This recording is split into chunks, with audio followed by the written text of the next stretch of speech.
Welcome to the world of dragons. Today we have Superstar Card Gaming showing you a deck profile for Kagero. My man Darius was doing really well at the regional tournament, and people has been requesting to see his deck. Alright guys, so starting off, we're going to start with the zeros. Of course, we're starting with the starter, Lizard Runner Undo. Ride upon draw a card. It's a staple starter. I love Undo, especially the fact that it's foil. Next, we're going to go to the triggers. First up, I'm running 6 draw triggers. 2 of Red Gem Carbuncle, just because you want to see the consistent draw in the deck. And then you're running 4 of the draw trigger perfect guards, just because it's the perfect guards and you're going to need it against most of your matchups that you have. So all in all, you want the drawing, because if you damage check draw triggers, it'd be very beneficial, especially with you force, and a lot of stuff can't hit like certain force numbers. So you want to run the draw triggers just so you can get the hand advantage and you can get that good defensive triggers when you need to. Next, I'm running 6 crits. Starting off first with Rakshasa, 3 Rakshasa, and then I'm running 3 of Embodiment of Spirit Tar. You want the 6 crits because you want to add on the pressure, especially with the restanding abilities and all the other abilities that go off in the deck with Blade Master and everything that's coming next. You want to run a 6 crit because it just adds the extra pressure.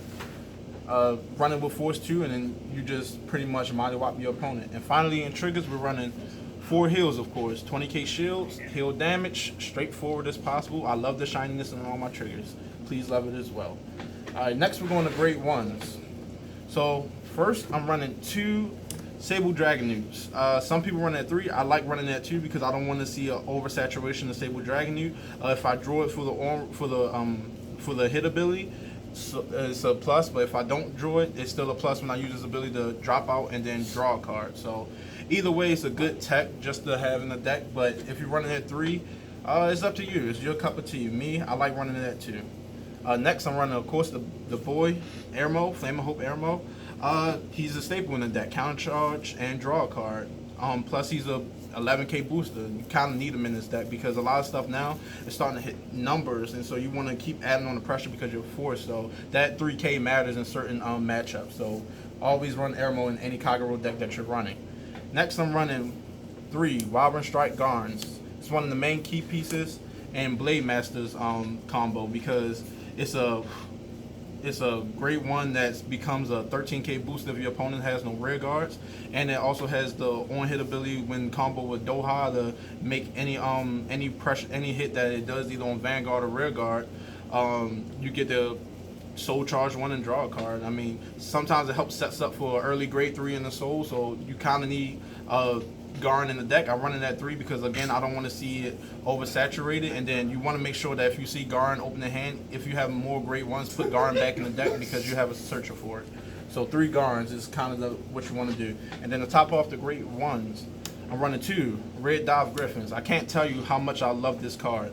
It won me so many games with this card because it's a boost in the Vanguard. If your Vanguard, if opponent calls a Guardian, so you can also use it in Premium as well, where if your opponent was the G-Guard, you can destroy the G-Guard by Soul Blasting 1. So it's an all-around great card in both Standard and G-Era. If you combo this with, say, Waterfall, then pretty much anybody that drops a 20k guard on your Waterfall attack, you can blow it up, and then now they gotta drop more cards from their hand to guard. So it's just an all-around great one. I run that to you because I just want to see a late game. Early game is not really ideal for this card. You want to see a late game, especially when you're going for the push. So 2 Red Dive Griffins.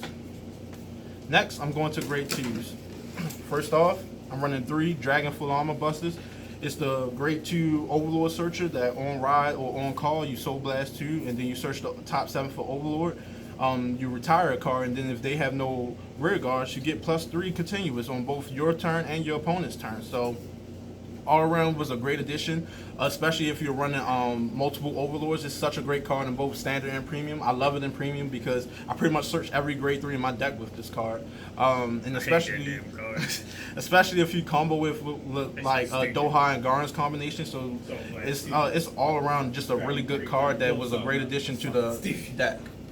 Next, I'm running 3 Dragonic Burnouts. Burnout is pretty much my main retirer in the deck. Counterblast 1, put any grade 2 or grade 3 to the bottom of my deck and retire a unit. You can get more freer, I guess, with this card because if you combo it with Airmo, you just plussing all around really. So burnout was such a great essential piece to the deck that we actually was really needing, because a lot of our retiring cards was a little bit cost heavy. Some of them was Counterblast and the Soul Blast. Some of them you gotta Counterblast more. You have to have a certain kind of requirement. But Dragon and Burnout says, hey, Counterblast one, retire something, anything on the field, and then you get to put cards in the deck so your deck don't run out. Next, I run 3 Neo Flame. Now, some people will run 4 Neo Flame, especially if you're running the Great, but I see 3 Neo Flame because Neo Flame, outside of using it with the Great skill, is pretty much a vanilla card. So, if you don't combo with the Great, it's just sitting in your hand or sitting on the field. So I kind of running that 3 because I kept seeing it too much and it wasn't adding any type of plus into my hand. So I dropped it at 3, and running it at 3, I actually see it quite consistently. So I would recommend running it at 3. Anybody that's running at 4, unless you're going a full Great build, you don't really need to run 4 Neo Flame. So running it at 3 is perfect, and then you see it when you need to. You can combo it off early. It's just extra pluses, only if you're running at 3 though. Running at 4, you're going to see an oversaturation. Next, I run 4 Doha. The reason why I run 4 Doha is because 1, it's a grade 1, it searches out the grade 1, so you get a free lane off of 1 Counterblast. 2, it has the guard restrict ability, so if your opponent has no rear guards, they can't guard with normal units. So a lot of people like to drop like an easy 5 or 10k for his guard. No, you gotta drop a trigger. So ultimately, for his turn, you can combo him with either Blade Master, the Great, or Waterfall, or the End. It's just an all-around good card. Just make sure your opponent has no rear guards, which with Kagero is very, very easy. And it's the main combo with Blade Master. So in order to get Blade Master off, you need to see this card. So the reason why I'm running that 4 is because essentially the deck needs to see him, because he's an all-around plus for the deck. So run 4 Doha, I always recommend. Next, we're going to go to 3s. So I run 9 grade 3s. The first grade 3 is the boy, the original, Dragonic Overlord. As you can see, he's the sexy one. The reason why I still run him, and I run him at 1 of, and I see him consistently, is 1, because I can search him out. 2, early game, if you go either Force 1 or Force 2, he's either a 31k attacker or a 34k attacker, and most of the time your opponent is either going to drop an early perfect guard, or they're going to hard guard it, or they're going to eat it. I love when they eat this attack because, you know, you Counterblast 1, drop 2 cards, and restand. Now, some people say, well, that drop 2 cards is an early cost, but if you drop 2 Neo Flames, it doesn't seem that bad. So always run Overlord. Some people don't run him anymore. I don't see why to take him out. He's just still a good overall first, great first round. Not only that, it's good early game pressure if you're on Force 2. Because if he hits, he restands with 2 crit. If you drop check a crit, that could basically be game before it even starts. And I've killed many people in certain decks and playing against certain clans. I've killed them on Overlord. So next you run 3 Blade Masters. Why? Because Blade Master has his continuous skill where if you have no rear guards, he gains +5 in the crit. So even if you have to ride him early game, if your opponent doesn't call the field their grade 2 turn, you're pretty much getting +5 in the crit off. And then if you either combo with Force 1 or Force 2, you get 18k 3 crit attacker plus whatever boost you call behind him. So that's really good.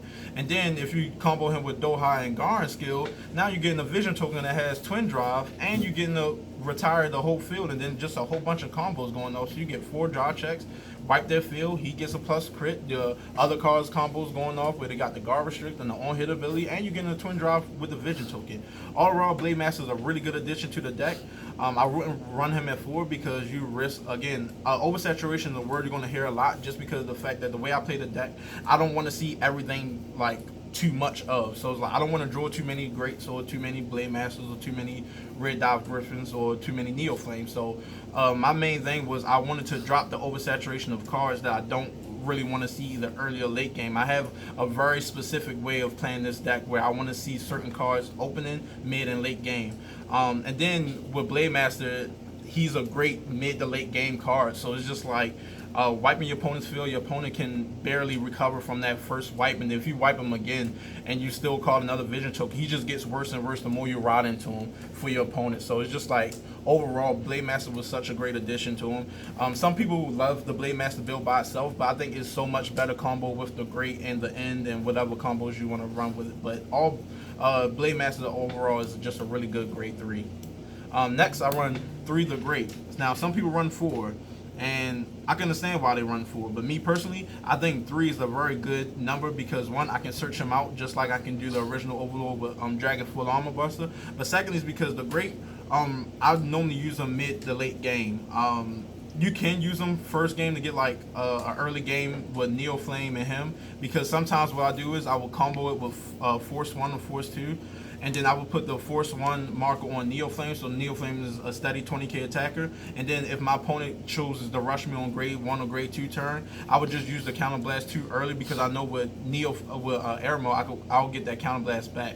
And plus, whatever healing that you may or may you do in the game, you can get that Counter Blast back, but you get an early game crit 2, and you get that +5 from Neo Flame's ability. Yes, you definitely get it back. Yep. So run 3 greats, because again, you get a nice consistency with the with running 3 grade 3s of the Great or Blade Master. You just get a nice consistency, and you're not getting the oversaturation of the deck.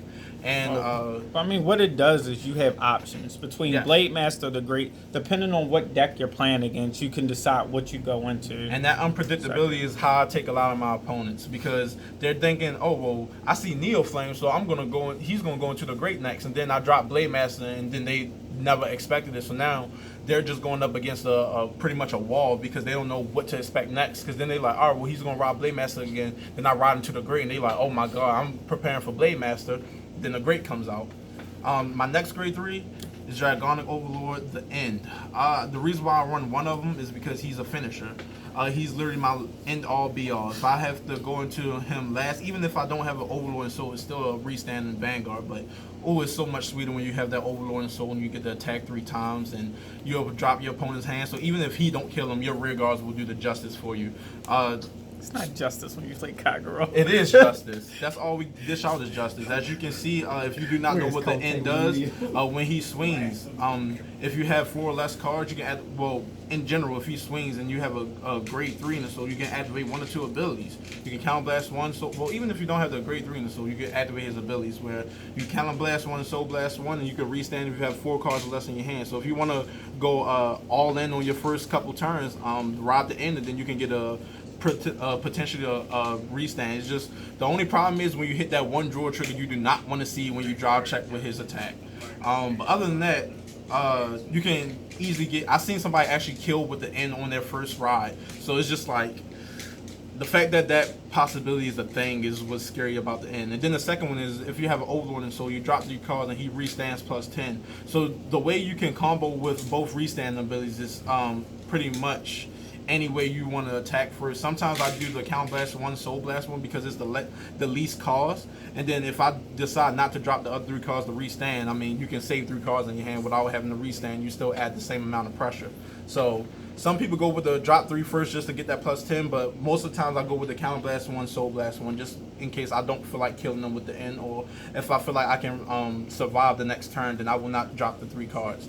And last but not least, I'm running 1 Dragonic Waterfall. Now, a lot of people wonder, why am I running Waterfall? Well, the reason is because I built my deck to be well-rounded against any matchup that I face. So if it's Protect, Excel, or Force, I want to make sure that my deck can handle all 3 at any time, at any situation. So essentially, I run Waterfall because if I see him as, say, the second grade 3 rod, nobody would be expecting that. So now I can go Waterfall, either drop your hand, or you take 2 crit, and then if I'm running Force 2, 3 crit, 31k attacker, boosting with Red Dive Griffin. Most of the times I killed my opponent on that turn.